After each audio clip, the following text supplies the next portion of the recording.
Bueno, hola chicos, ¿cómo se encuentran? Hoy vamos a dar una clase que en lo profesional y en lo personal la verdad que me encanta, sí, que es el proceso enfermero en el recién nacido prematuro, el recién nacido de pretérmino, sí, el que nace antes de las fechas estipuladas, sí, así que bueno, en lo profesional siempre me encantó la neonatología, es algo que me gusta muchísimo, me encanta trabajar con niños eh, en esta área, sí, y más que nada los prematuros. Y en lo personal, como por ahí sabrán o quizás no, tuve una bebé prematura y es algo que también, más allá de que en lo profesional me encantaba, después de haberlo vivido como mamá, también me sigue gustando mucho el área de neonatología, así que espero que les sea la verdad que enriquecedora esta clase y cualquier duda estoy a su disposición. Bueno, les quiero dejar un poquito esto como una frase como para iniciar, ¿sí? Que quiero que tengan en cuenta a la hora de hablar o de cuidar, brindar cuidados a un bebé prematuro, ¿sí? El niño prematuro es un ser consciente que reacciona a estímulos, ¿sí? Con capacidades que se van modelando y con unas expectativas de su entorno familiar y social puestas desde su nacimiento. Intentamos transmitir lo que son estos pequeños antes de caer en nuestras manos, olvidándonos de verlos como seres sin formar, ¿sí? Sin experiencias, para enfocarlos como niños capaces de sentir, ver y oír. ¿A qué quiero hacer referencia? A que tengamos en cuenta, ¿sí? Que nosotros como profesionales no tenemos que verlos como seres sin formar, o sea, seres inmaduros, ¿sí? Sino como enfocarnos en que son bebés, ¿sí? Recién nacidos, que son capaces de sentir, ver y oír al igual que cualquier otro bebé de término, ¿sí? Entonces eso es fundamental para poder brindar cuidados con eficacia. El recién nacido pretérmino, la bibliografía les dice que es aquel que nace antes de las 37 semanas de gestación, según la Organización Mundial de la Salud. La mortalidad infantil en nuestro país es del 14%. La mortalidad neonatal simboliza un 67,8% de las muertes infantiles. ¿Sí? Esto varía dependiendo del sistema sanitario, del nivel de economía obviamente de cada país y de la atención médica y de enfermería que pueda recibir estos niños prematuros, y depende sobre todo de un buen control perinatal. Ahí es donde que vamos a hacer hincapié con respecto a la prevención de estos, justamente de los partos prematuros. Hablábamos que el bebé prematuro es aquel que nace antes de las 37 semanas. Lo vamos a clasificar según la edad gestacional y vamos a hablar de prematuro moderado, muy prematuros y prematuro extremo o microprematuro, ¿sí? Cuando hablamos de un prematuro moderado estamos hablando de entre las 33, 36 a 37 semanas, ¿sí? Muy prematuro entre las 27 y las 32 semanas. Y un prematuro extremo estamos diciendo aquel entre las 23 y las 27 semanas. Entonces acuérdense de esta clasificación. Cuando le preguntamos nosotros qué es un prematuro, ¿sí? Que es un recién nacido prematuro, es aquel que nace antes de las 37 semanas, ¿sí? Y se puede clasificar en prematuro moderado, muy prematuro o prematuro extremo. Cuando hablamos de prematuro extremo, de 23 a 27 semanas. Cuando hablamos de muy prematuro, de 27 a 32. Y cuando hablamos de un prematuro moderado, de 33, ¿sí? A 36, 37 semanas. Según el peso también se clasifican los prematuros y estamos hablando de bajo peso, de muy bajo peso y de extremo bajo peso. ¿Cuándo hablamos de que es bajo peso? Cuando tienen menor a 2,5 kg, ¿sí? Cuando hablamos de muy bajo peso, ¿sí? Vamos a decir que tienen menor a 1,5 kg. Y cuando hablamos de un extremo bajo peso, estamos hablando de menores de 1 kg. ¿Estamos? Después, según la SAP, ¿sí? Esto quiero que tengan, como es, muy en cuenta, ¿sí? Que no se reanima a aquellos prematuros menores de 23 semanas y menores de 400 gramos. ¿Por qué? me van a preguntar ustedes, me imagino, digamos, con esta clase asincrónica me tengo que imaginar qué es lo que ustedes me pueden decir. Y yo les voy a responder con respecto a eso de que al realizar la reanimación, hacer bebés muy pequeños, terminamos nosotros ¿cómo es? Produciendo algún daño en ese bebé.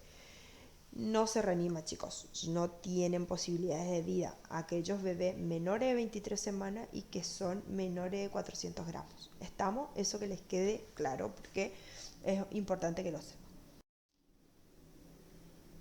Bien, seguimos. Si su peso es adecuado, y esto van a ver abreviaciones por ahí que quiero que también lo tengan en cuenta, van a ver que dice que es un peso adecuado para la edad gestacional, ¿sí? PAEG significa peso adecuado para la edad gestacional. Después tenemos bajo peso para la edad gestacional, ¿sí? Y alto peso para la edad gestacional. ¿Estamos? ¿Qué significa? Que según su peso, según su edad gestacional. ¿Estamos? Si decimos que es un peso adecuado para la edad gestacional, se tiene que encontrar, ¿sí?, entre el percentil 10 y 90.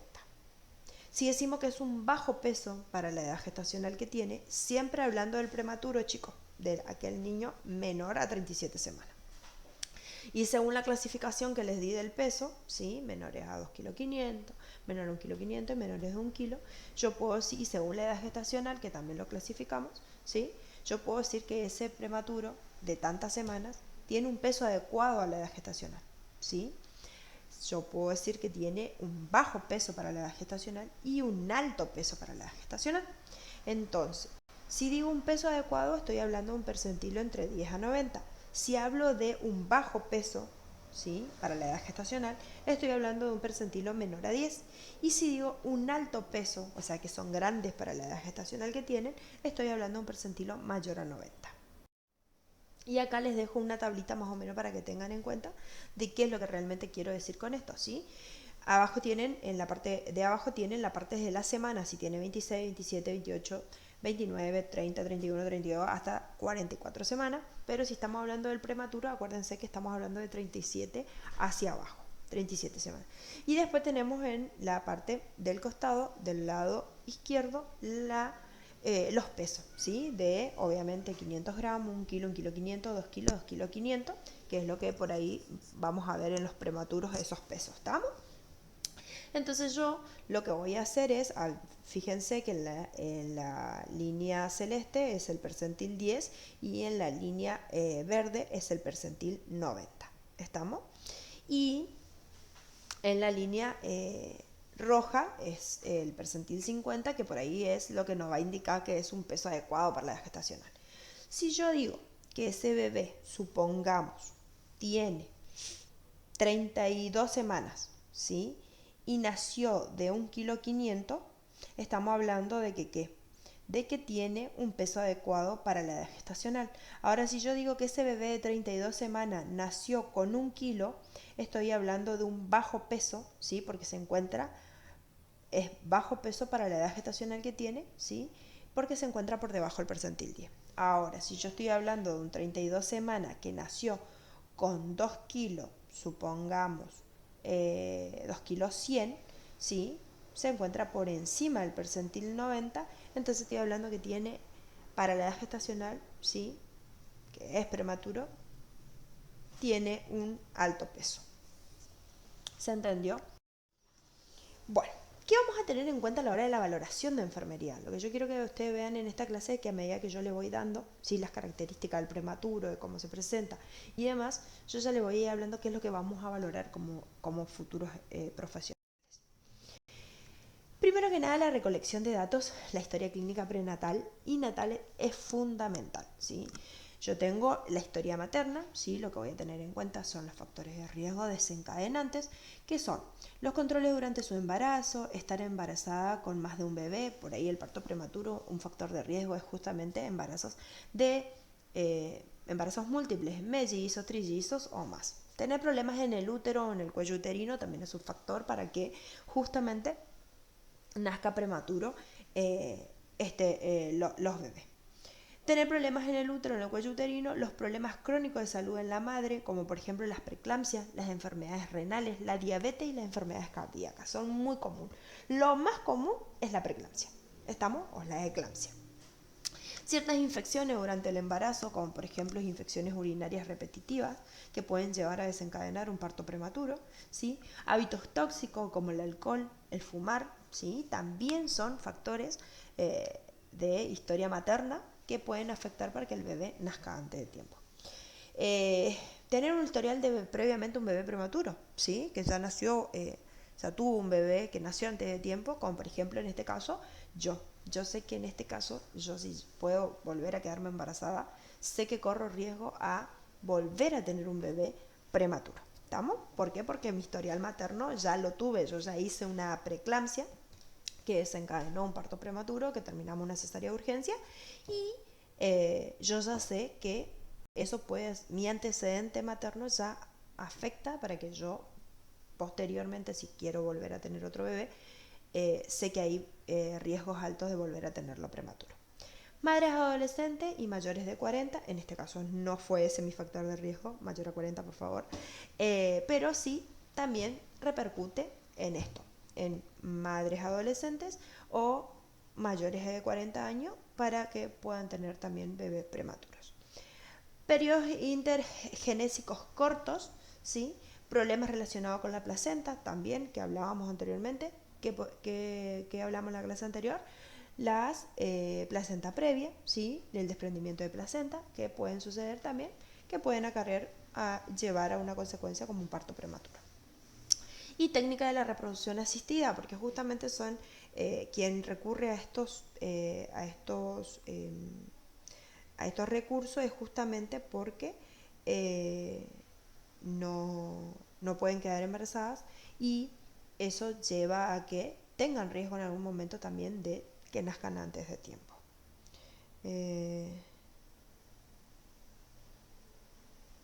Muy bien.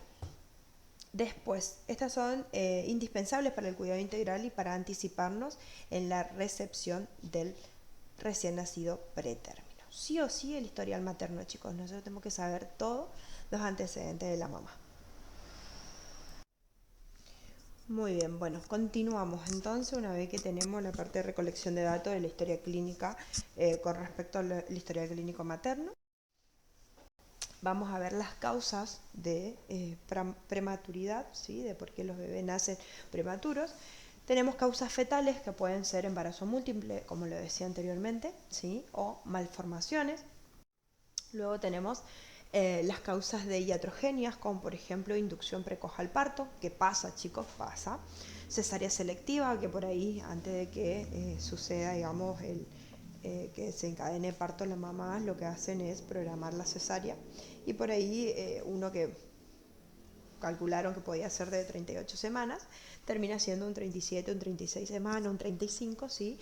Y entonces por eso decimos que son causas de iatrogenias, ¿sí? Bueno, la exploración física segmentaria está, que vamos a hacer en este tipo de bebés, ¿sí? En estos bebés prematuros van a ser, obviamente que dijimos que el peso va a ser menor de 2,5 kg, ¿sí? La talla va a ser menor de 47 centímetros, el perímetro torácico va a tener menos de 29 centímetros, el perímetro craneal va a tener menos de 34 centímetros, la actividad postural con respecto a las extremidades va a haber una hipotonía, va a haber extremidades en extensión, ¿sí? Y lo que vamos a valorar nosotros van a ser la parte de la cabeza, la frente, la fontanela, los ojos, el aparato palpebral, las orejas, la nariz, el cuello, los labios, el tórax, las mamas, el abdomen, ¿sí? Entonces, ¿qué es lo que vamos a valorar exactamente en cada uno de estas partes en el bebé prematuro? Va a ser, en la cabeza vamos a encontrar que se encuentran las macrocefalias, ¿sí? El cabello es delgado y una textura de pluma, es súper finito, ¿sí? Y puede estar presente el lanugo en la espalda, ¿sí? Y en la cara.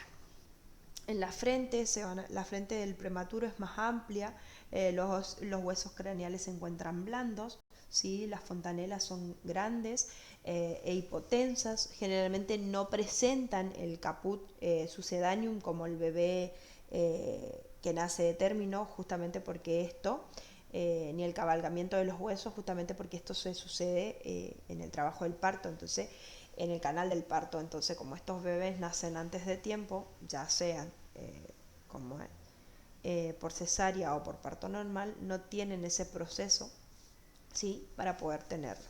Entonces, obviamente que no se va a encontrar eso en las fontanelas del paciente. Los ojos, ¿sí? Van a ser prominentes, van a estar cerrados, va a haber edema biparpebral, ¿sí? Va a haber escasa implantación pilosa en pestañas y cejas, ¿sí? O sea que no, algunos no lo van a tener o algunos lo van a tener en poca cantidad. Con respecto al aparato palpebral, no se desarrolla hasta las 25-26 semanas, por ende, a las 30 semanas recién pueden abrir los ojos. ¿Estamos?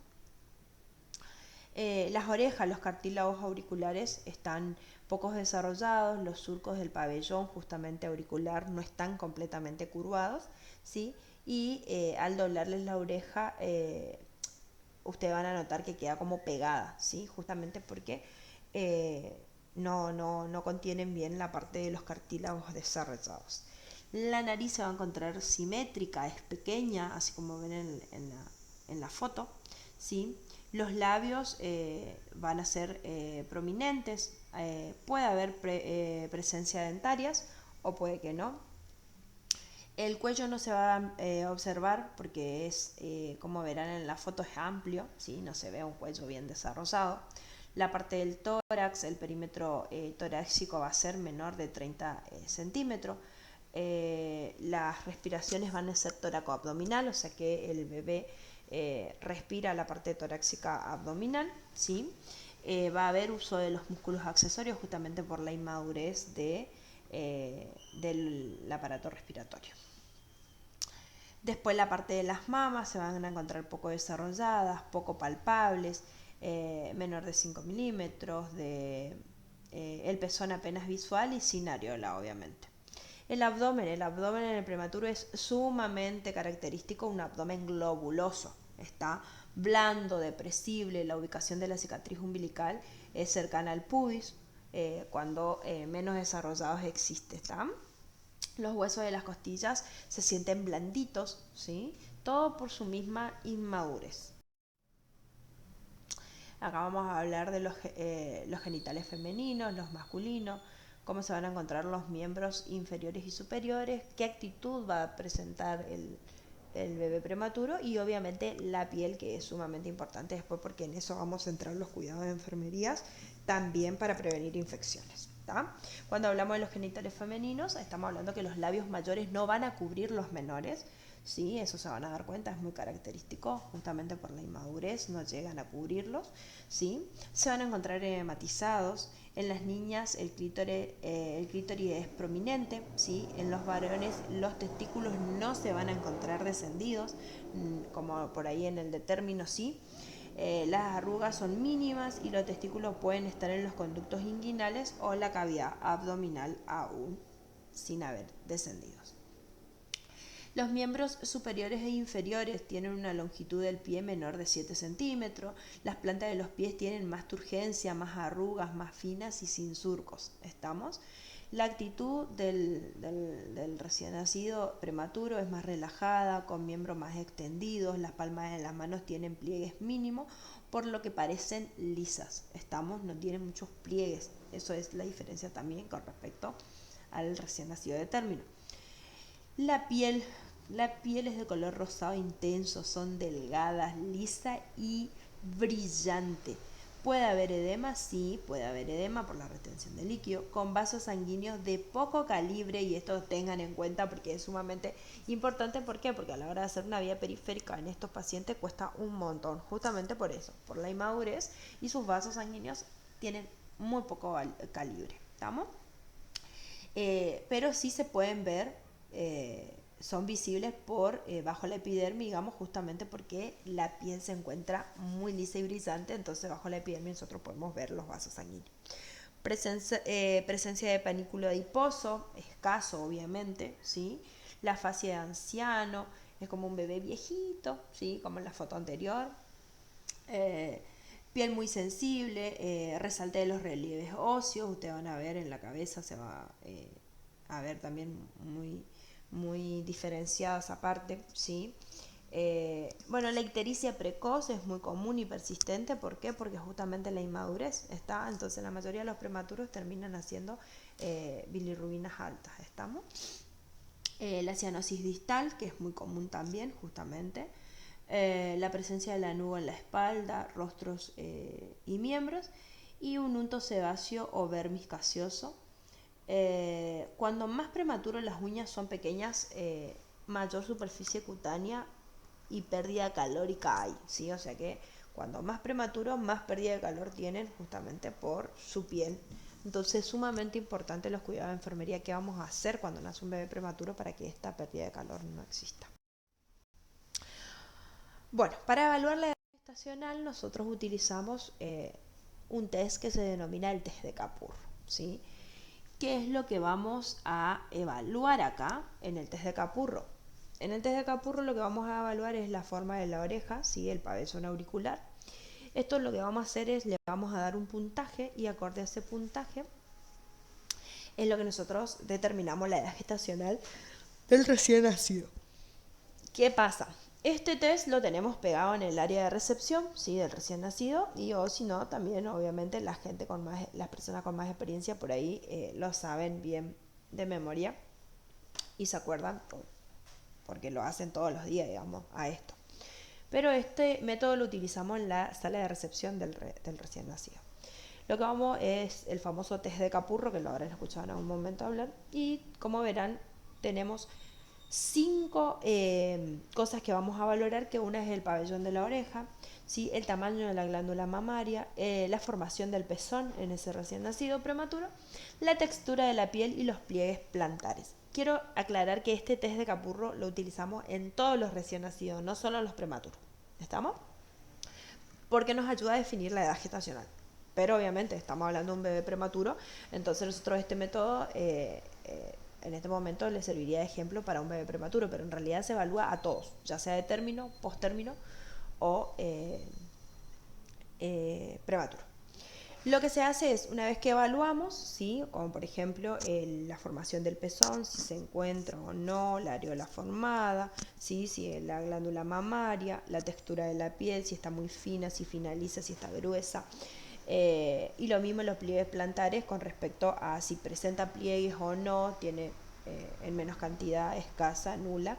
Le vamos dando un puntaje. Una vez que sumamos todo, lo que hacemos es sumamos 208 más el puntaje de todo lo que nosotros le fuimos dando, supongamos de 8 más 5 más 5 más 10 más 5. Bueno, el total de eso lo sumamos más 208 y dividimos por 7.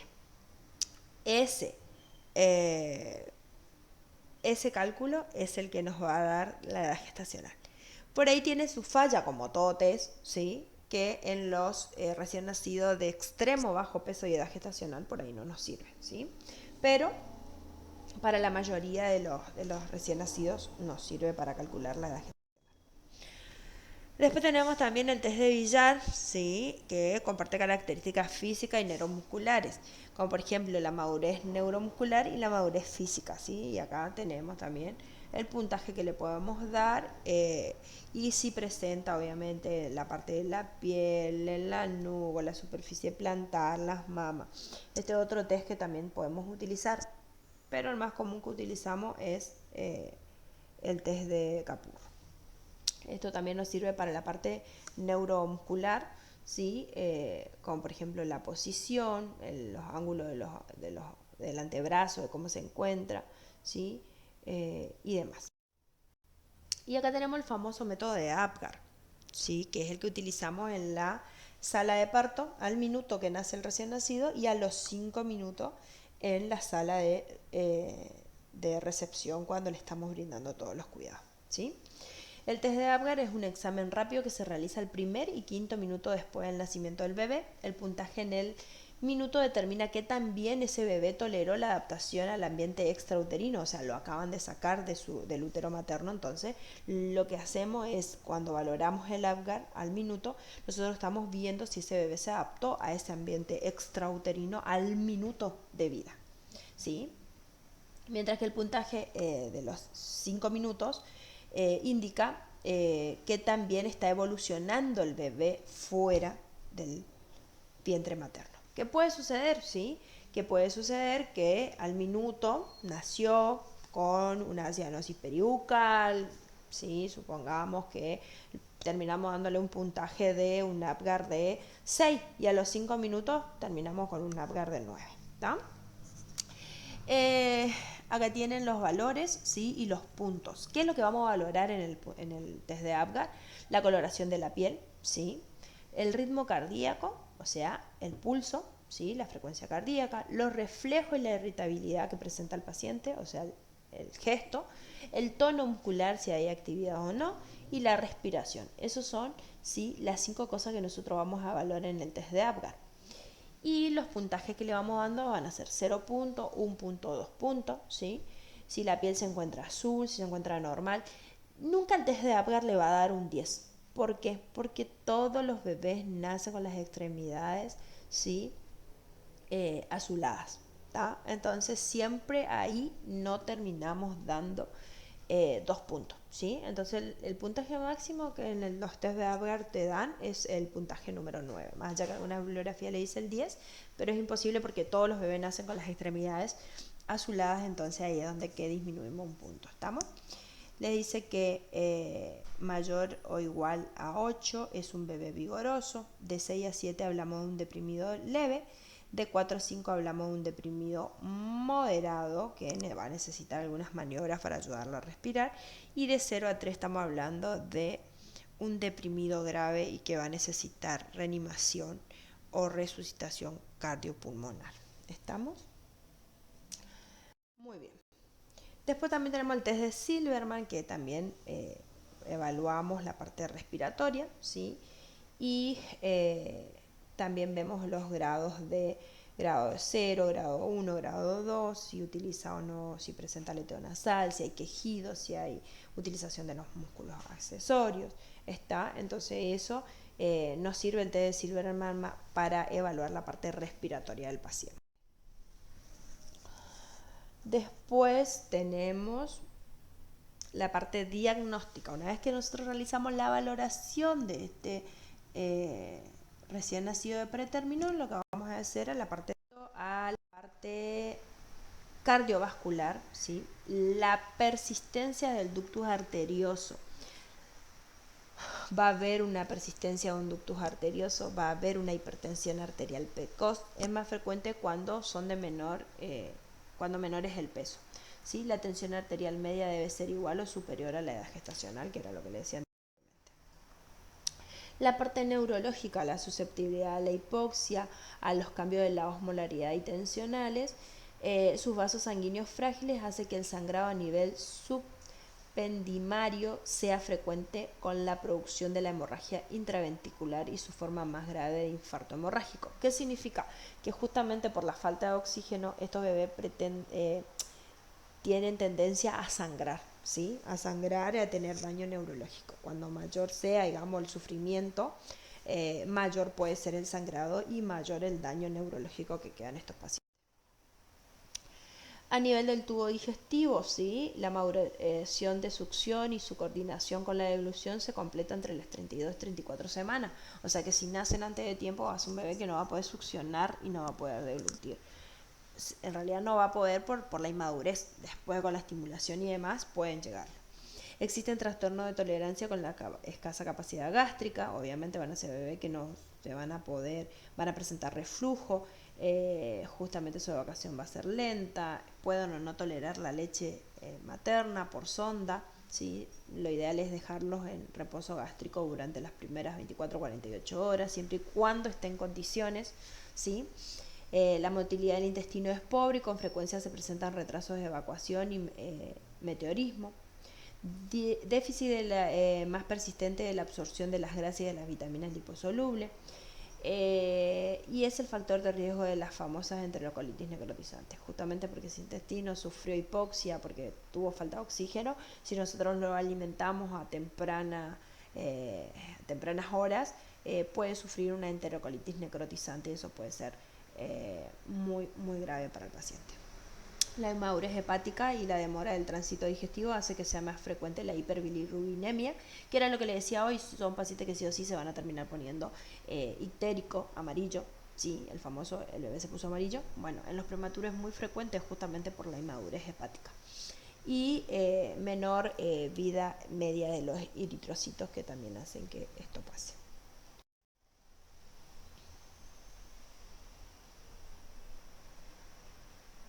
Muy bien, con respecto a la inmunidad, va a ser inespecífica o en general es ineficaz, ¿sí? Con la vulnerabilidad justamente de la barrera cutánea, que era lo que le decía hoy, mucosa intestinal, la disminución de la reacción inflamatoria e incompleta fagocitosis y función bactericida de los neutrófilos y macrófagos. Está entonces, al tener la primer barrera ya alterada, que es la piel, la inmunidad en estos pacientes es muy, muy poca, ¿estamos? Se va a ver afectada. El metabolismo, justamente la termorregulación se va a encontrar afectada. ¿Por qué? Porque no van a poder, hay mucha pérdida de calor, ¿sí? Justamente porque por la piel, ¿sí? Porque hay disminución de la reserva de grasa corporal, hay aumento de la superficie cutánea, hay deficiente control vasomotor, ¿sí? Y tienen tendencias a la hipotermia.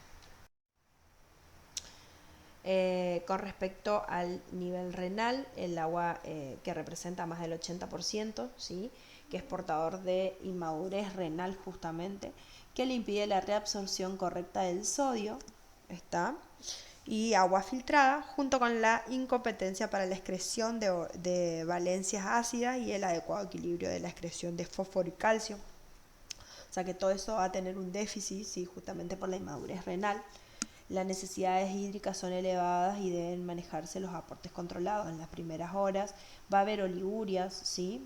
A los segundo o tercer día va a haber aumento de la diuresis, ¿sí? Lo que como que no pueden regular, ¿sí? Al principio no van a orinar, después vamos a ayudar, vamos a controlar los planes de hidratación, hay que hacer constantemente control de sodio-potasio en sangre para ver si hay que regular los planes de hidratación con respecto a la cantidad de sodio-potasio, de los electrolitos, porque justamente haber inmadurez renal va a afectar muchísimo en todo eso. Bueno, continuamos entonces con la inmadurez según los sistemas, ¿sí? Habíamos terminado recién la parte renal, ahora vamos a continuar con el metabolismo, la parte hematológica, ¿sí? Y con respecto al metabolismo acá vamos a hablar de que por qué los pretérminos tienden a ser hipoglucemias y los pretérminos extremos a ser las hiperglucemias, ¿está? Dice que es caracterizado por los escasos depósitos de glucógeno, que junto con la interrupción de los aportes de glucosa umbilical hace que se produzca los descensos de glucemia. Entonces es por eso que hacen justamente las hipoglucemias. Los pretérminos más extremos tienen una pobre capacidad de regularización de la insulina, ¿sí? O sea que tienen incapacidad en regular esa insulina, entonces esto lo va a condicionar a ese prematuro a hacer hiperglucemia, ¿sí? Y en algunos casos la necesidad de insulina, ¿sí? Goteo continuo. Con respecto a los hematológicos, la serie roja del prematuro tiene valores promedios inferiores a los del recién nacido de término. Obviamente que al estar todo inmaduro los sistemas, este pretérmino se va a encontrar en gran diferencias con respecto a lo que es los recién nacidos de edad gestacional adecuada, ¿sí? Entonces, con una tasa de eritroblastos aumentadas, se produce un descenso progresivo de los hematíes producida por la hemólisis fisiológica sumada a las extracciones hemáticas repetidas. Concentrados de hematíes es frecuentemente requerida en los pretérminos de muy bajo peso, ¿tá? Bueno, con respecto a la planificación, ya habíamos hecho toda la parte diagnóstica, ahora pasamos a la planificación. ¿Qué es lo que vamos a tener en cuenta a la hora de planificar nuestro cuidado de enfermería neonatal? Primero que nada, como objetivo general, implementar un plan de cuidado de enfermería adaptados a las características fisiológicas del recién nacido prematuro, disminuyendo, teniendo en cuenta obviamente, disminuir los factores estresantes con modificaciones ambientales, cambiando la forma de aplicación de los cuidados y enfatizando las necesidades individuales de cada paciente, denominado protocolo de estimulación mínima. Acá tenemos mucho que ver el neurodesarrollo, ¿sí? Yo les hablé una vez que los prematuros, los estímulos pueden llegar a sangrar, ¿sí? Pueden empeorar clínicamente por cualquier tipo de estímulo externo. Entonces, en eso se van a centrar también nuestros objetivos en los cuidados de enfermería, porque son factores que nosotros podemos modificarlo. Entonces, todas esas cosas vamos a tener en cuenta para la estimulación mínima del prematuro, para que pueda sobrellevar estos días afuera del ambiente intrauterino, estando en el ambiente extrauterino. Bueno, como objetivos específicos vamos a plantearnos lograr una estabilización respiratoria, sí o sí, porque también una hemodinámica. Acuérdense que las enfermedades de membrana hialina, las neumonías, el síndrome de dificultad respiratoria es muy característico en los prematuros, justamente por la inmadurez de los pulmones, ¿sí? Que decíamos que maduran a las 36 semanas en una de las filminadas anteriores. Entonces, obviamente que nuestros objetivos específicos siempre van a estar enfocados según las necesidades, obviamente, y primero que nada tenemos la estabilización de la respiración. Después la estabilización hemodinámica, evitar fluctuaciones de presión arterial intracraneal, ¿sí? Acuérdense que hablábamos del sangrado, que son muy predispuestos a los sangrados, ¿sí? Lograr una estabilización térmica. ¿Por qué? Porque este prematuro tiene una termorregulación alterada y obviamente tienden a ser hipotermia. Prevención de la hipotermia y la hipertermia. Lograr una estabilización del medio interno y nutricional, ¿sí? Con planes de hidrataciones, nutriciones parenterales, porque este bebé no se va a alimentar al menos los primeros días de vida, ¿sí? Siempre y cuando la clínica lo permita. Incrementar los periodos de descanso y periodos de sueño profundo, ¿sí? Hay que dejarlo, a los menores estímulos hay que dejarlo descansar, porque cuando más irritable, más mal se encuentra el prematuro, tenemos muchos factores que pueden afectar tanto la parte respiratoria como la neurológica, ¿sí? Evitar fluctuaciones de presión arterial e intracraneal, procurar un confort, obviamente prevenir el dolor es muy importante, ¿sí? Y acá, por ejemplo, hago hincapié en todo lo que sea vías periféricas, ¿sí? Tratemos de utilizar las vías percutáneas, que les comentaba el otro día en la clase de vías, las vías percutáneas, que son las que más duran. Tenemos las vías umbilicales, que son la primera elección. Luego de 7 a 10 días se hacen unas percutáneas, porque acuérdense que estos bebés, chicos, van a estar mucho tiempo internados. Entonces es obviamente que hay que tener mucho en cuenta que tenemos que cuidar nuestros accesos venosos, que tenemos que tener en cuenta todos los factores que van a influir en este bebé para que podamos sobrellevar toda su internación. Tienen alta tasa de mortalidad, ¿sí? Entonces el dolor es sumamente importante. Por dolor este prematuro puede sangrar, puede quedar con daño neurológico. Hay muchas cosas que tenemos que evitarlo. Por eso se dice que el enfermero neonatal es muy meticuloso, es muy meticuloso con respecto a su plan de cuidado, ¿sí? Mezquina mucho a su paciente.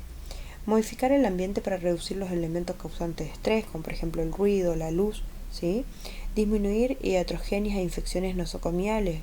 Acá hacemos hincapié a que va a ser un paciente que tenemos que lavarnos las manos, ¿sí? Como corresponde, tratar de que todo el personal que lo viene a tocar también controlar eso, de que se laven las manos como corresponde, de que utilicen todos los elementos que son de esto por ejemplo pasa en las neonatologías. Cada prematuro tiene su propio estetoscopio, cada prematuro tiene su propio termómetro. Tratamos de que cada prematuro tenga sus elementos fundamentales y que no se comparta con el resto, ¿sí? ¿Por qué? Porque tienen alta tasa de predisposición de infecciones. Entonces tratamos de que los elementos, al menos la mayoría, lo pueda tener individual. Entonces no podemos hacer infecciones cruzadas. Optimizar el apoyo de crecimiento y el desarrollo integral del recién nacido prematuro. Bueno, estos van a ser todos mis objetivos específicos acorde a los cuidados que yo voy a brindar. Bueno, cuando hablamos de lo que es lograr una estabilización respiratoria, estamos diciendo que vamos a administrar el oxígeno por diversos métodos de acuerdo a las necesidades o requerimientos del paciente. Siempre utilizamos oxígeno húmedo y tibio, ¿sí? De temperatura de 35 a 36,5, pero siempre humidificado, ¿sí? Utilizamos los humidificadores. Sí o sí, siempre la colocación de oxígeno tiene que ser húmedo y tibio, ¿estamos? Porque si no secamos mucho la vía aérea, es muy tóxico el oxígeno directo y podemos dañar más al prematuro de lo que pensamos. Luego después tenemos la parte de posicionar al recién nacido de modo que facilite la entrada de aire. Lo más recomendado por ahí es el decúbito dorsal con la cabeza semi extendidas, ¿sí? Los dispositivos que por ahí utilizamos son las bigoteras, utilizando un 30-40% de oxígeno, el halo cefálico, muy común, donde damos 90%. Después vamos viendo acorde a la necesidad del paciente y vamos viendo qué dispositivo podemos utilizar. En este caso, la primera elección, si requiere oxígeno mínimo, podemos usar una bigotera. Luego tenemos el halo cefálico, que es muy común y que la mayoría lo utiliza. En el caso de que el paciente siga requiriendo altas concentraciones de oxígeno, lo que hacemos es pasar a un CPAP nasal, ¿sí? CPAP burbuja, que es una asistencia mecánica no invasiva, ¿sí? Y después tenemos obviamente la invasiva, que es la asistencia mecánica respiratoria, que es intubar al paciente y conectarlo al respirador. El monitoreo continuo del paciente es sumamente importante. Ese paciente va a estar monitoreado las 24 horas, ¿sí? Nosotros vamos a constatar de lo que me está mostrando el monitor es correcto según la clínica, ¿sí? Hay que controlar la FiO2 administrada y disminuir 0,5 según su tolerancia del paciente. A ver, chicos, cuando nosotros aplicamos oxígeno, yo les decía que es una droga. Entonces nosotros en el prematuro podemos producir la famosa retinopatía del prematuro, podemos dejar ciegos a los bebés en alta concentración de oxígeno que no lo necesitan, ¿sí? Entonces siempre se tiene en cuenta, ¿sí? Que podemos ir disminuyendo a medida que vamos monitorizando, mientras el paciente se estabilice, no empiece con una mala mecánica, empieza a satura bien, satura al límite. Habíamos hablado de la tablita de saturación, ¿sí?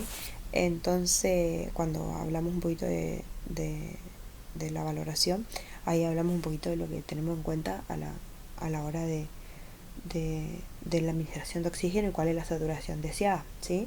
Igual acá más o menos les vuelvo a recordar, tenemos los menores de 32 semanas, menos de 1,2 kg, una saturación deseada es entre 88 y 92, ¿sí? Si mi paciente está requiriendo 5 litros de oxígeno, ¿sí?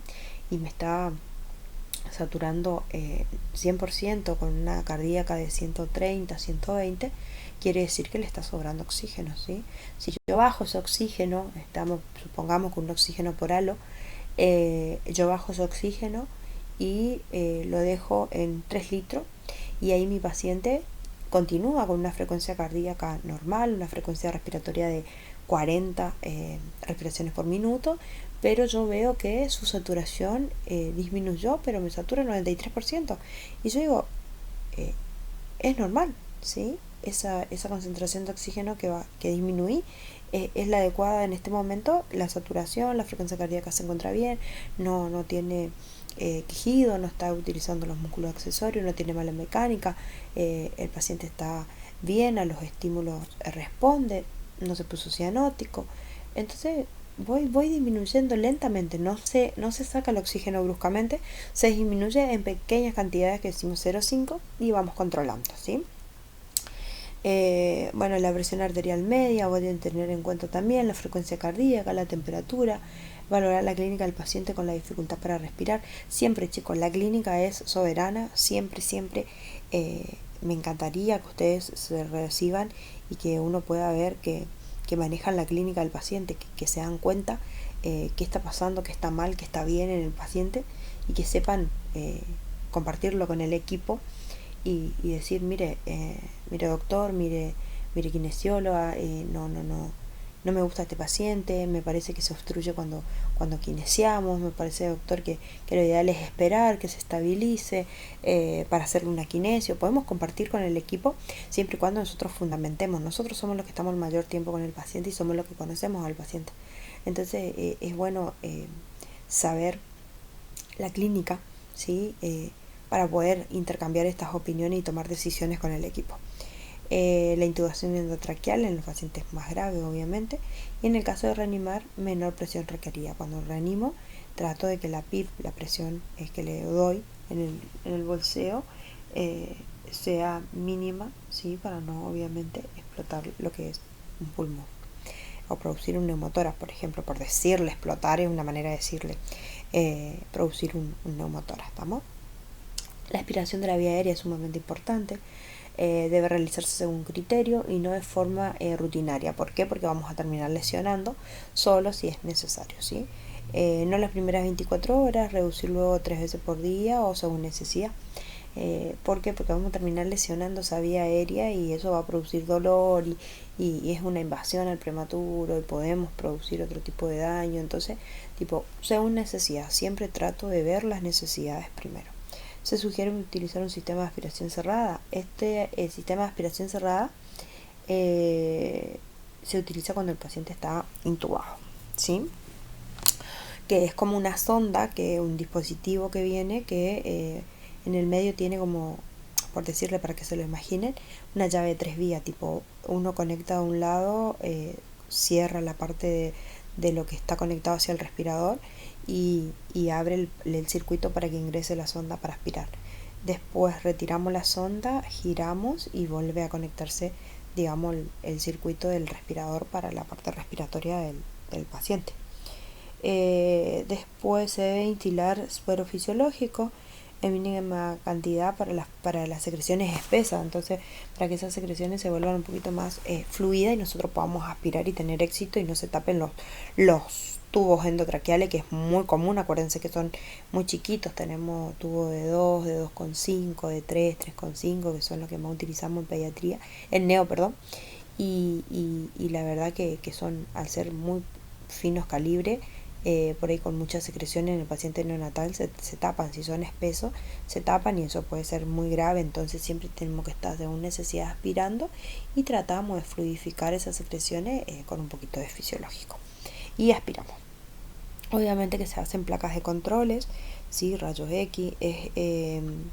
En caso de requerir surfactantes, se debe preparar y colaborar con el médico en el procedimiento. ¿Se acuerdan que le hablé cuando hablamos de enfermedad de membrana hialina o síndrome de dificultad respiratoria? Ahí cuando valoramos un paciente que tiene déficit de surfactantes. En este caso se prepara, vienen en frascos, se cargan dosis según el peso y se coloca con una sonda en el tubo en ambos pulmones para poder ayudar a la madurez y que ese pulmón se pueda expandir, ¿sí? Obviamente que las tubuladuras debemos cambiar una vez a la semana, evitando lo que decía hoy uno de los objetivos, que eran las infecciones nosocomiales. Entonces todas las tubuladuras del circuito completo de un paciente en ARM yo tengo que cambiar, ya sea en ARM o con CPAP o con bigotera y demás. Todo eso debemos cambiar una vez por semana para evitar las neumonías por este tipo de tubuladuras. Bueno, cuando hablábamos de lograr una estabilización hemodinámica, hacíamos referencia a esto, al control de la TA media con monitoreo no invasivo. Cada 4 horas voy controlando la TA según necesidad, control de la frecuencia cardíaca, voy a palpar los pulsos periféricos. En caso de prematuros en estado crítico se aconseja control de TA invasiva, obviamente, y control por hora. Siempre hablando siempre y cuando el prematuro esté estabilizado, se puede hacer una no invasiva, pero si es un paciente prematuro extremo y que está muy hemodinámicamente descompensable, lo ideal es hacer un control de TA invasiva, ¿sí? Para eso vamos a necesitar obviamente una vía arterial. Voy a medir el relleno capilar. ¿Por qué? Porque son pacientes que por ahí se hematizan justamente por la inmadurez de eliminar los líquidos, ¿sí? Voy a controlar la diuresis. La diuresis controlamos sí o sí cada hora. Y antes de entregar nuestra guardia de 8 horas, hacemos balances, sumamente importante, balances de 8 horas, balance de 24 horas, ver el flujo urinario, ¿sí? Constantemente en cada turno se tiene que calcular el flujo urinario. Todas estas cosas son cuidados de enfermería, chicos. Sí o sí tienen que saber cómo manejar un prematuro. Plan de hidratación parenteral con inotrópico. Puede que el paciente necesite inotrópico, pues está con la tensión arterial baja, alta. Son pacientes que se pueden descompensar en minutos, ¿sí? Entonces todas esas cosas tenemos que tener en cuenta. El uso de expansores es convertido en fisiológico Ringer por riesgo de sobrecarga. Son los que por ahí se pueden utilizar. Ringer lactato y solución fisiológica. Los planes de hidrataciones que usamos son de dextrosa, ¿sí? Hay que ver según la glucemia, ¿se acuerda que hablábamos? Si se encuentra hiperglucémico, hipoglucémico, el tipo de dextrosol, a qué porcentaje vamos a utilizar, si al 10%, si al 7,5%, ¿sí? Si al 15%, si al 25%, hay que ver los dextrosados para poder armar los planes de hidrataciones, ¿sí? Y los electrolitos en el caso de que ya sean 24 horas. Que haya pasado las primeras 24 horas, recién se agregan los electrolitos justamente por la pérdida de sodio y potasio.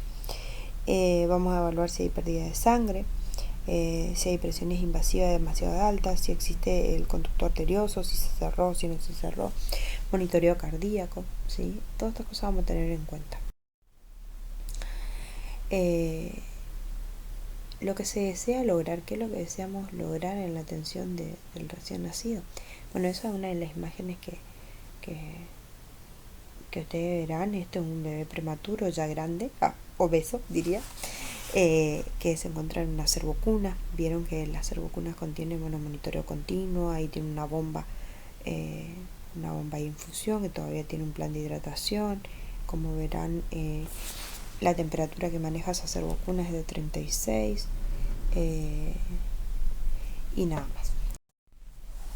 Bueno, las acciones de enfermería para prevenir la pérdida de calor del recién nacido por diversas formas van a ser, que es lo que yo voy a tener en cuenta a la hora de que mi paciente, para que no haga la hipotermia, acuérdense que son pacientes que tienden a hacer hipotermia porque justamente hay una inmadurez con respecto a la termorregulación. Entonces lo que voy a hacer es estrictamente el control de temperatura en el recién nacido. Voy a intuir superficies o objetos en contacto con el recién nacido. ¿Qué significa? Que si voy a utilizar el termómetro, voy a utilizar el estetoscopio, primero más que nada voy a tratar de frotar sobre algo para que pueda tomar calor y recién ahí voy a apoyar al paciente, ¿sí? Voy a utilizar mantas térmicas para pesar al recién nacido. Primero peso cuánto pesa la mantita, la pongo en la balanza, luego peso al paciente y descuento nada más lo que por ahí puede pesar en diferencia a las mantas. Es sumamente importante que tengan en cuenta esto porque acuérdense que son gramitos que hacen la diferencia y no es lo mismo que el adulto. Bueno, tenía puesto la ropa, no hay problema para pesarle. En estos bebés sí, porque es sumamente importante la parte nutricional, y otra porque hacen muchas retenciones de líquido. Entonces si tienen 20 gramos, 80 gramos más y quizás fue la manta y ustedes no la descontaron, es un error grave, ¿sí? Son pequeños detalles que uno tiene que tener en cuenta a la hora de planificar estos cuidados. Voy a utilizar oxígeno calefaccionado, habíamos hablado de húmedo y tibio, ¿sí? Bueno, vestir al recién nacido en la neo es sumamente medio difícil, pero si son bebés que por ahí ya pasaron a mamá canguro, que fueron prematuros, sí, pero la realidad es que lo mejor que pueden hacer es ponerle solamente unos escarpines y unos gorritos, porque la mayor pérdida de calor es en los pies, en la cabecita. Bueno, las incubadoras de doble pared, abrirla según necesidad, solamente por las ventanitas, lavarse las manos con agua tibia, tratar de no tocar al paciente con las manos frías, secar al recién nacido después de nacer o bañarlo, ¿sí? Sí o sí en un ambiente climatizado, siempre y cuando el paciente esté estabilizado y lo permita, chicos. No me van a un paciente que está sumamente grave, que cualquier estímulo, por ejemplo, los pacientes con hipertensión pulmonar son pacientes que a cualquier estímulo se descompensan. Imagínate si bañamos a un paciente con hipertensión pulmonar, se nos muere.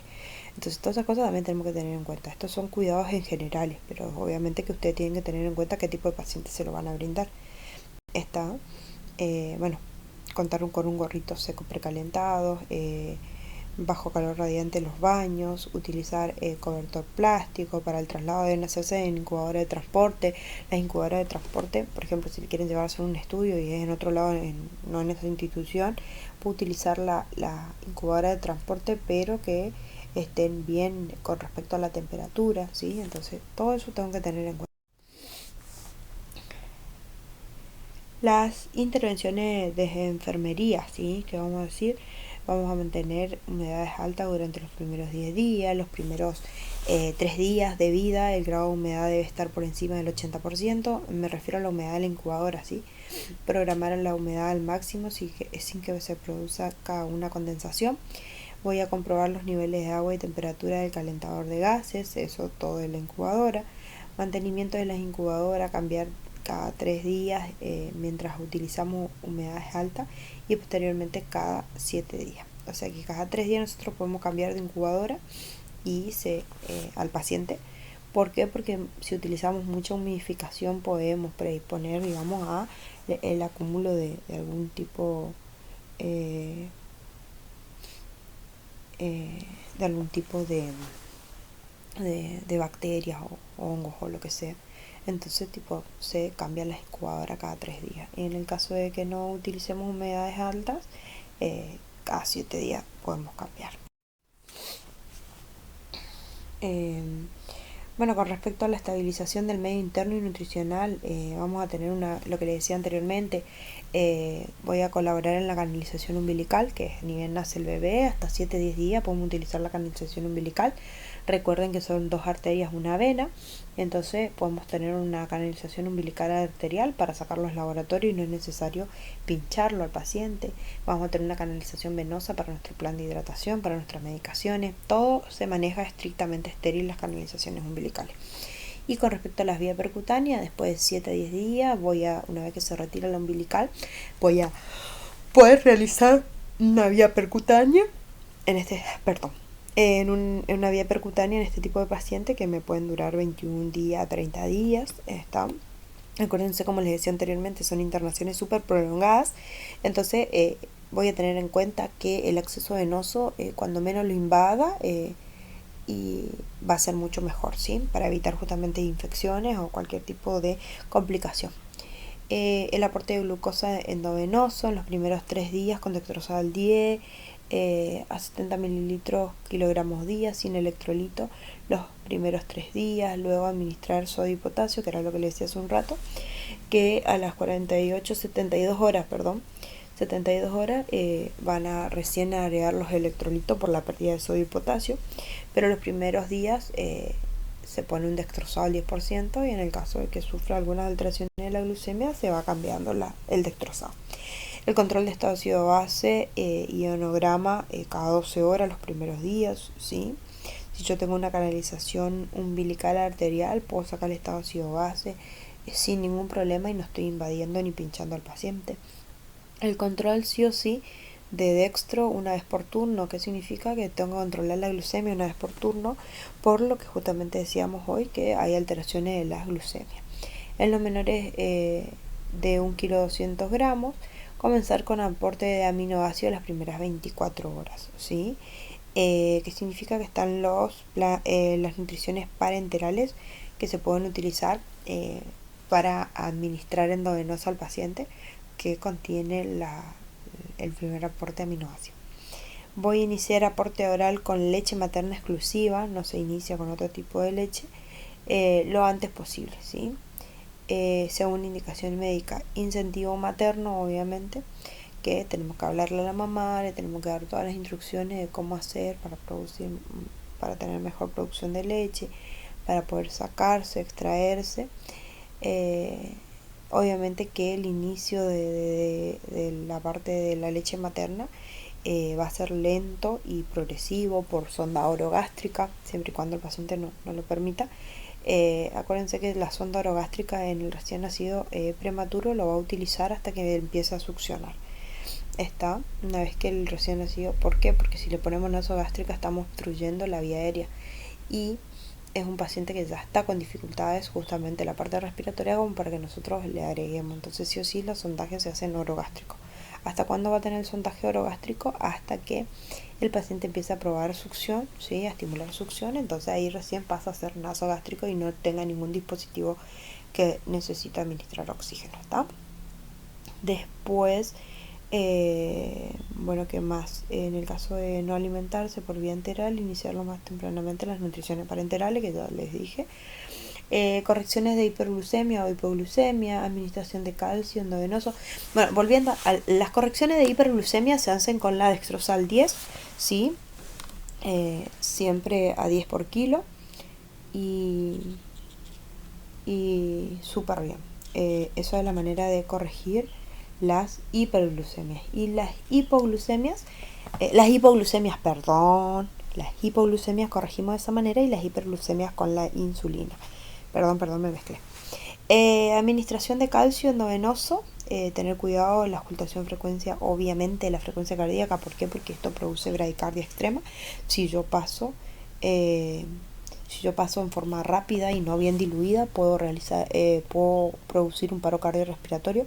Así que esto tienen que tener en cuenta, chicos, que a la hora de administrar el calcio en el paciente, siempre controlo la frecuencia cardíaca. Agarro un estetoscopio y escucho esa frecuencia cardíaca, controlo mientras estoy pasando la medicación. Controlo obviamente de venoclisis. Bueno, inicio de aporte con la leche materna exclusiva, que ya lo dijimos. Control estricto de balance de ingreso y egreso, todo lo que ingresa, todo lo que sale, ¿sí? Sí o sí en estos pacientes sumamente estricto es el balance, chicos, de 8 y 24 horas. Colocación de sondaje vesical en el caso de que el paciente no orine, que se encuentren todos alterados de la parte de eliminación, se hace sondaje vesical. Administración de fosfato y vitamina luego de los 15 días de vida, eso es vía oral, así que mientras el paciente no esté con tratamiento y demás, a los 15 días ya puede iniciar con las vitaminas. Lo mismo que después del MEL, la parte del hierro y los polivitamínicos la primera semana. El cuidado del neurodesarrollo. El cuidado del neurodesarrollo es todo un circuito que es sumamente importante, que era lo que les decía hoy al principio de la clase, que teníamos que tener en cuenta, ¿sí? A la hora de brindar los cuidados están enfocados en la parte del neurodesarrollo, ¿sí? Voy a proporcionar obviamente seguridad al paciente. El recién nacido no debe sentirse agredido por el medio que lo rodea, entonces tengo que tener todo en óptimas condiciones. Ahí verán una foto de lo que es un respirador, de lo que está la incubadora, cómo está cubierta, justamente para los estímulos de lo que sea luz, ¿sí? Promover el descanso y el sueño. La temperatura es algo que tengo que tener en cuenta. La temperatura de la incubadora, la temperatura del paciente, la humedad del oxígeno, la humedad de la incubadora.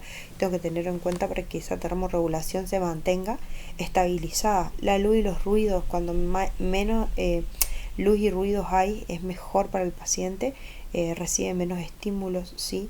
Hay que cuidar la parte de la piel. ¿Por qué? Porque es la barrera de protección y es la que ellos se encuentra inmadura, ¿sí? Entonces sí o sí, cuidado de la piel, tengo que tener en cuenta ese tipo de cosas.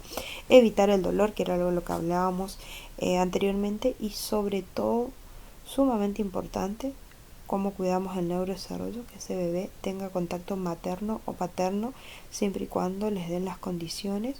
Podemos ponerle en el pecho de la mamá para que escuche los latidos cardíacos de esa mamá. Eso lo relaja, porque eso era lo que escuchaba dentro de la panza. Entonces se recomienda, y hay bibliografías que lo comprueban, de que ustedes colocan a un bebé prematuro sobre el pecho del lado izquierdo de la mamá y él se relaja, mejoran todos sus constantes vitales eh, porque es lo que escuchaba dentro de la mamá y acuérdense que ellos salieron antes de tiempo.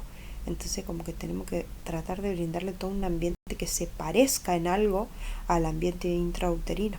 Y uno de esos factores estimulativos que favorecen al neurodesarrollo es el contacto materno y paterno.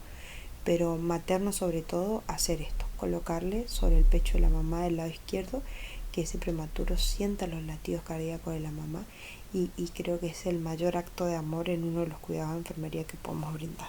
Por más que el paciente esté intubado, mientras cuidemos el tubo y demás podemos, mientras siempre y cuando no sea un prematuro extremo que pierda mucho calor y entre que lo sacamos del incubador y lo pusimos con la mamá va a ser todo un trastorno, así que esas cosas tenemos que tener en cuenta. Siempre y cuando el paciente nos lo permite, el contacto materno y paterno no se lo puede negar, nunca.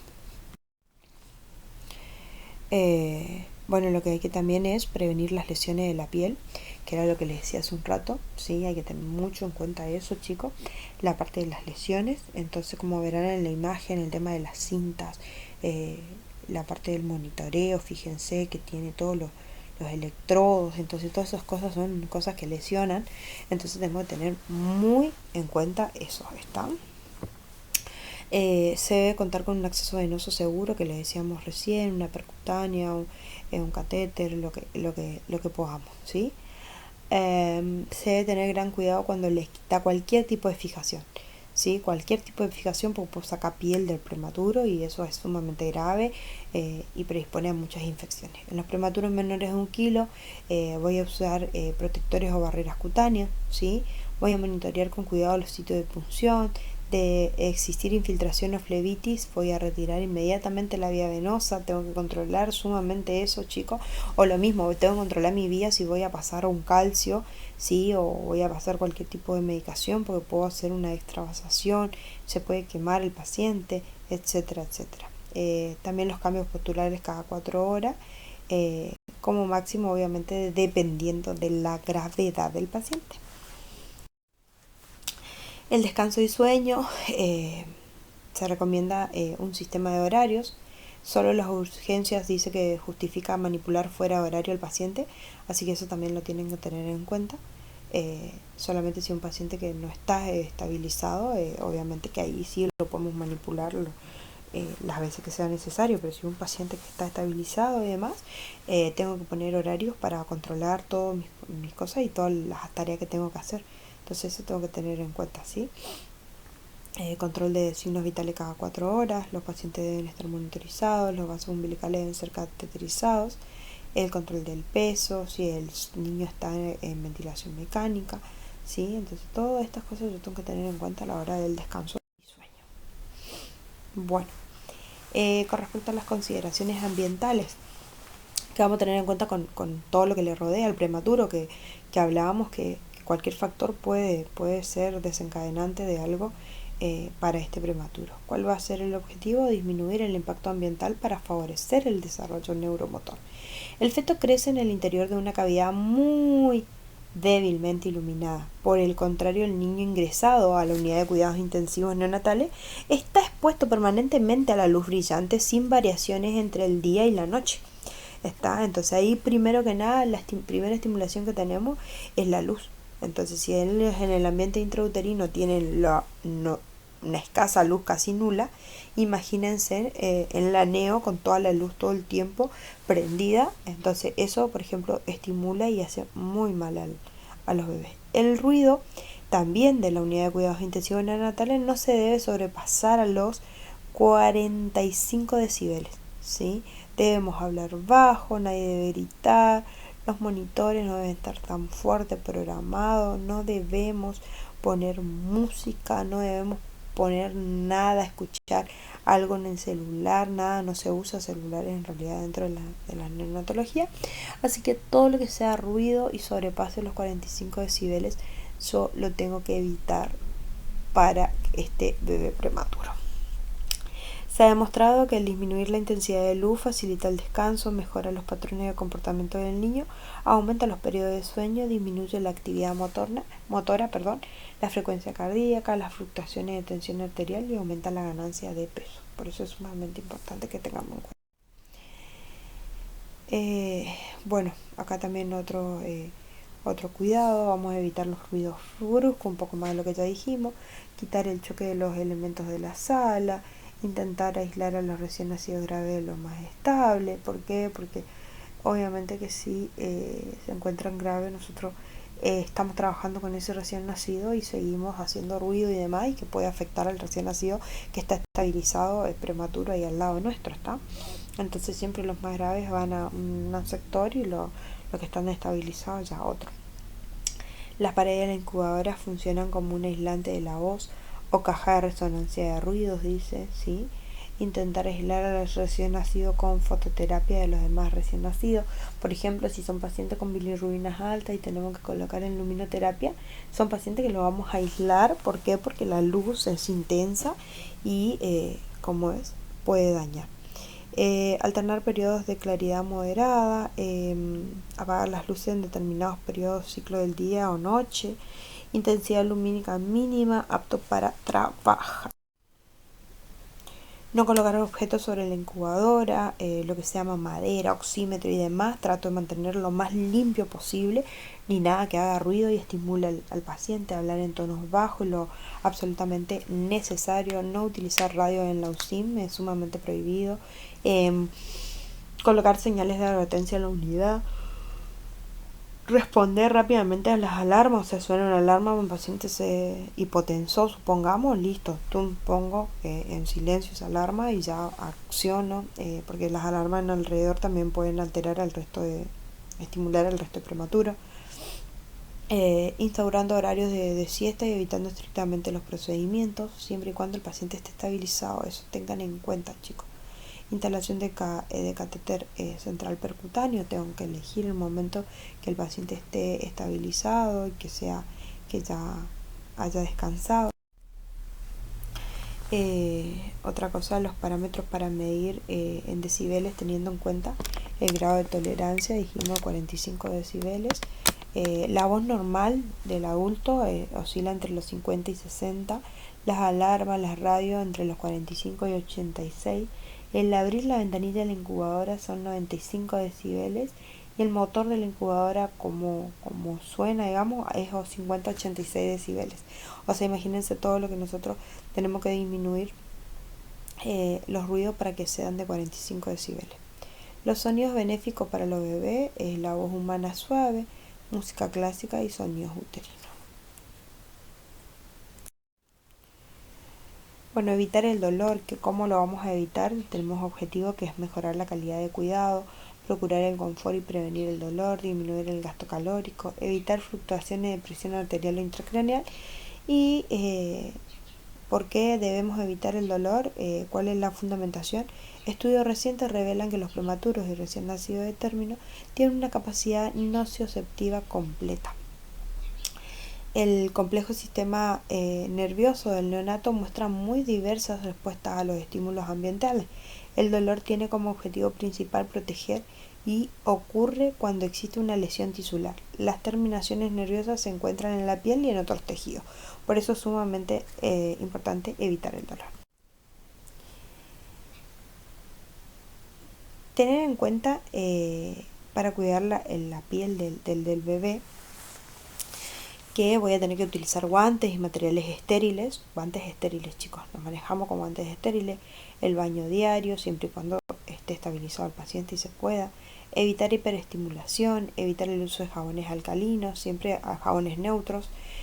Para mantener la piel del área genital en óptimas condiciones, voy a cambiarle los pañales, voy a utilizar los pañales absorbentes, ¿sí? No utilizar productos de base que tengan perfume.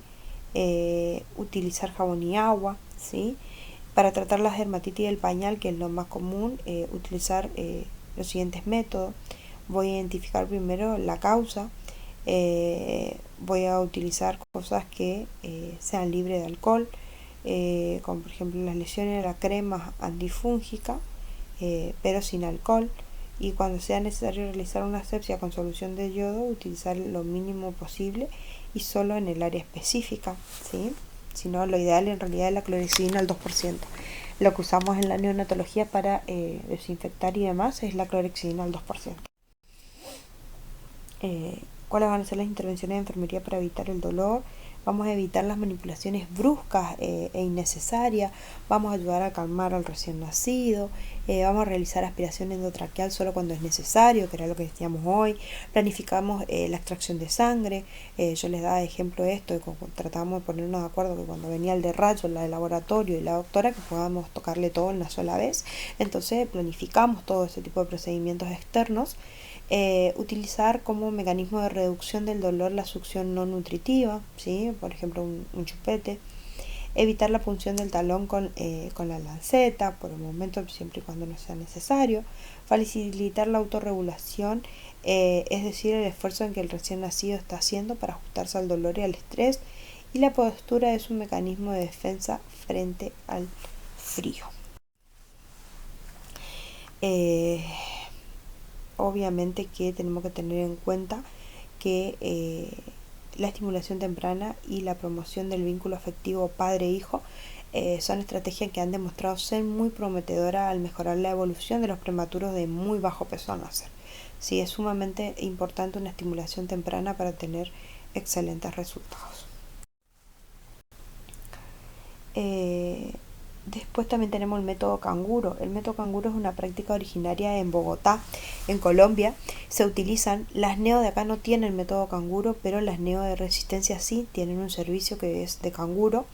Y los prematuros son colocados piel a piel con sus padres y se comienza alrededor de las 30 semanas corridas, corregidas, perdón, para prevenir la estimulación táctil y vestibular, perdón.